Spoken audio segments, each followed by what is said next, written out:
កញ្ច្រង3ក្បាលបានចងខ្សែពួរក្រហមមួយនៅនឹងក្បាលរបស់ទូកភៀហើយមួយសន្ទុះក្រោយមកក៏បានក្លាយជាស្រីក្រមុំដ៏ស្រស់ស្អាតម្នាក់ពួកគេបានដាវបញ្ឆោតឆ្លៀតចូលទៅក្នុងក្រុងឆៅកើហើយតាក់ទាញក្រសែភ្នែកមនុស្សរាប់មិនអស់លើពីនេះកញ្ច្រងទាំងនោះក៏មានសមត្ថភាពតាក់ទាញពីធម្មជាតិទៀតផងបុរសជាច្រើនត្រូវបានពួកគេលបួងលួងរហូតដល់វង្វេងវង្វាន់ហើយត្រូវប្រើទឹកត្រជាក់មួយថូទើបអាចស្ងប់ចិត្តវិញបានពួកបុរសតាមដងផ្លូវខាញ់បែបនេះក៏អស់សំណើចគ្រប់គ្នាទោះបីជាពួកគេបានក្លាយជារូបមនុស្សក៏ដោយតែពួកគេនៅតែចង់បានសាច់មាន់ស្រស់ៗកញ្ច្រងតូចរូបធាត់ពណ៌ខៀវបានទះទ្រង់របស់វាចាប់មាន់មួយក្បាលហើយហៀបនឹងស៊ីយ៉ាងឆ្ងាញ់ពិសាជាលទ្ធផលម្ចាស់មាន់ក៏បានប្រទាក់ឃើញក៏បានប្រតាយប្រតបគ្នាភ្លាមតែមួយសន្ទុះក្រោយមកខ្សែពួរក្រហមនោះក៏បានរបួសធ្លាក់ចុះមកហើយកញ្ច្រងធាត់ពណ៌ខៀវក៏បានបង្ហាញរូបរាងពិតរបស់វាពេលនោះហើយដែលមនុស្សម្នាក់ដឹងថាពួកគេទាំងអស់សុទ្ធតែជាកញ្ច្រងដែលបានប្រែក្រឡាខ្លួនរឿងរ៉ាវកញ្ច្រងបង្កើតចល័តនៅក្រុងឆៅកើបានធ្វើឲ្យផ្ទុះការរំជើបរំជួលយ៉ាងខ្លាំងពួកនាម៉ឺនសូម្បីតែបានសរសេរលិខិតទូលថ្វាយព្រះចៅជោឲ្យកម្ចាត់កញ្ច្រងទាំងអស់តាន់ជីដែលឈរនៅក្បែរនោះមិនសប្បាយចិត្តឡើយកញ្ច្រងតូចៗនេះសុទ្ធតែជាញាតិសន្តានរបស់នាងក៏ប្រញាប់អង្វើព្រះចៅជោកុំឲ្យសម្លាប់ពួកគេជាលទ្ធផលព្រះចៅជោដែលឆ្ងាំឆ្ងង់ក៏បានចេញរាជសារដ៏ច្របូកច្របល់មួយជោផ្សព្វផ្សាយបញ្ជារបស់អិនចោះចាប់ពីពេលនេះទៅគ្រប់ផ្ទះទាំងអស់ត្រូវតែដាក់មាន់មួយក្បាលនៅមាត់ទ្វារជារៀងរាល់ថ្ងៃដើម្បីឲ្យកញ្ច្រងទាំងនោះបរិភោគត្រូវតែជាមាន់រស់ត្រូវតែជាមាន់រស់អ្នកណាបំពេញនឹងត្រូវប្រហារជីវិតភ្លាមពួកនាម៉ឺនទាំងអស់ក៏អស់សំណាតចំណែកព្រះចៅជោវិញកំពុងលងលក់ក្នុងភាពផ្អែមល្ហែមជាមួយស្រីស្អាតបែរនោះតាន់ជីក៏ស្រាប់តែទាញប្លង់មួយសន្លឹកចេញពីក្នុងអាវដើម្បីសាងសង់ប្រាសាទលូថៃតែគម្រោងដ៏ធំនេះយ៉ាងណាក៏ធ្វើឲ្យប្រជារាស្ត្រលំបាកនិងខ្ចីខ្ចាយទ្រព្យសម្បត្តិដែរឃើញព្រះចៅជោស្ទើកតាន់ជីក៏ប្រើល្បិចនិរ័យបៃតងភ្លាមលោកវិនថៃសឺប្រកាសជាចង់និយាយពីប្រទេសជាតិនិងប្រជារាស្ត្រជាដើមហើយខ្ញុំបាទគ្រាន់តែដឹងពីវិធីធ្វើឲ្យព្រះអង្គសប្បាយរីករាយជារៀងរាល់ថ្ងៃប៉ុណ្ណោះមិនបានដឹងរឿងច្រើនដល់មកលឹងទេខានឡាយព្រះអង្គក៏មិនប្រកាសថាអាចយកឈ្នះពួកគេបានដែរ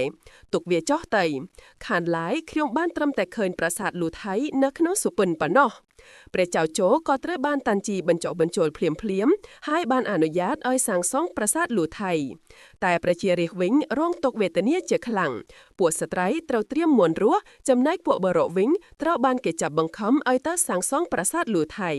ពួកគេធ្វើការពេញមួយថ្ងៃហើយបើធ្វើការយឺតបន្តិចនឹងត្រូវប្រឈមមុខនឹងរំពាត់របស់អ្នកត្រួតពិនិត្យក្រញាជីវិតរបស់ពួកគេពោពេញដោយភាពលំបាកវេទនាចំណែកជាងជឿយ៉ាវិញបានដឹងយ៉ាងឆាប់រហ័សថាពេលវេលាដើម្បីផ្ដួលរំលំរាជវង្សាងបានមកដល់ហើយគាត់បានរៀបចំអំណោយប៉ុន្មានមុខហើយបានចូលទៅក្នុងក្រុងឆៅកើក្នុងនាមជាអ្នកថ្វាយវត្ថុមានតម្លៃអំណោយដែលគាត់នាំយកមកក៏មិនធម្មតាដែរដំបូងគឺជារទេះកាំងអុយដំបងបង្ផាត់ក្នុងប្រវត្តិសាស្ត្រដែលគេនិយាយថាព្រះចៅអធិបតីសៀនយានបានប្រើប្រាស់វានៅពេលដែលទ្រង់បានកម្ចាត់ជាយូគ្រាន់តែរុញដងបញ្ជាវានឹងអាចបើកបរបានដូចជារថយន្តអញ្ចឹងសូម្បីតែអាចបើកឡើងលើដំបូលផ្ទះក៏បានដែរយ៉ាងណាវិញព្រះចៅជោដែលជាមនុស្សលោកមិនមានចំណាប់អារម្មណ៍បន្តិចសោះចំពោះរបស់ប្រភេទនេះឡើយអំណោយទី2គឺភួយមួយភួយនេះត្រូវបានត្បាញពីផ្ការាប់រយមុខគ្រាន់តែលាតវាចេញក្លិនក្រអូបឈ្ងុយឈ្ងប់ក៏សាយភាយពឹងទីតាន់ជីក៏ឈរនៅលើភួយនោះហើយរំរែកយ៉ាងស្រស់ស្អាតស្រាប់តែមានផ្កាគ្រប់ប្រភេទរីកស្គាស់ស្កាយយឺតនៅក្បែរខ្លួននាងធ្វើឲ្យព្រះចៅជោមើលហើយព្រឹមភ្នែកតែម្ដងតាន់ជីក៏ពេញចិត្តជាខ្លាំងក៏បញ្ជាឲ្យគេទុកវាទុកចំណែកអំណោយចុងក្រោយគឺជារបស់សំខាន់បំផុតពេលបើកមើលស្រាប់តែឃើញហ្វុងហុង2ហ្វុងហុងទាំងនេះមិនត្រឹមតែស្រស់ស្អាតប៉ុណ្ណោះទេថែមទាំងអាចរាំដោយមនុស្សបានទៀតផងគ្រាន់តែផ្លុំឃ្លុយតែអ្នកអាចផ្លុំឃ្លុយនេះបានគឺមានតែជីហ្វាដែលជាឆ្លើយសឹករបស់ព្រះចៅជោប៉ុណ្ណោះ ដើម្បីបំពេញបំណងចង់ដឹងរបស់តានជីព្រះเจ้าโจមិនខ្វល់ពីការរៀបរៀងរបស់លោកវិនថៃសឺឡើយក៏បញ្ជាឲ្យគេនាំជីហ្វាមកពេលឃ្លួយត្រូវបានផ្លុំហ្វុងហុងក៏រួមរបស់មែន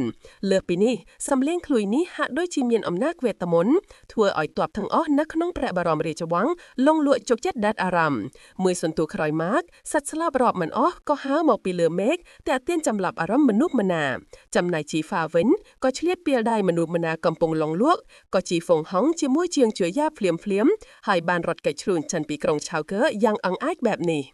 ជីហ្វាដែលបានរត់គេចខ្លួនចេញមកបានលើកទ័ពបះបោប្រឆាំងក្រុងឆៅកើចាប់ពីពេលនោះមកយុទ្ធនាការវ៉ូវ៉ាំងហ្វូដួររំលំជោក៏បានបោកឆាកជាផ្លូវការ